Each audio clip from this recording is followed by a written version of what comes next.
వస్తారు కానీ వచ్చినప్పుడల్లా అది తగ్గించుకో ఇది వచ్చినప్పుడల్లా ఒకటే బ్లౌజే కుట్టించుకోరు కదండి. అంటే మామూలు బ్లౌజ్ మాత్రమే కుట్టించుకోరు కదండి, వేరు మోడల్స్ కుట్టించుకుంటారు లేదా వేరు డ్రెస్సులు కుట్టించుకుంటారు. దానికంటూ రేట్ అనేది సపరేట్ అనేది ఉంటుంది.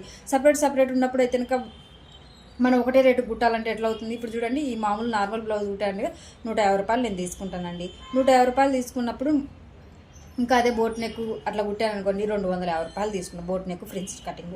డ్రెస్ కుట్టాను అనుకోండి 300 తీసుకుంటాను. ఇట్లా అనేది ఏ దానికి అదే అనేది సపరేట్ అనేది డబ్బులు ఉంటాయి కదా. ప్రతి దాంట్లో వీళ్ళు తగ్గించుకుంటూ వస్తారు. అందుకే ఫస్ట్ మనం రాజీ పడి ఏమన్నా పోతారేమో కస్టమర్స్ అనే ఉద్దేశంతో తగ్గించి తినక అస్సలు కుట్టకండి. నేను టైలర్లకు అందరికీ చెప్తున్నాను, మీరు తగ్గించారనుకోండి వాళ్ళు తగ్గించుకుంటూనే వస్తూనే ఉంటారు. లేదు మేము ఇంతే అంటే ఇంకొకసారి వచ్చినప్పుడు ఏముంది, ఈ అక్క అడిగినా కూడా ఏం తగ్గించదు, ఇంకా సర్లే అక్క అనేసి అయితే వెళ్తారు. కానీ కొంతమంది కస్టమర్స్ ఉంటారండి, సర్లేమ్మా మీది కూడా కష్టమే కదా, ఒక 10 రూపాయలు ఎక్కువనే తీసుకోండి లేండి, బాగా కుట్టియండి అంటారు.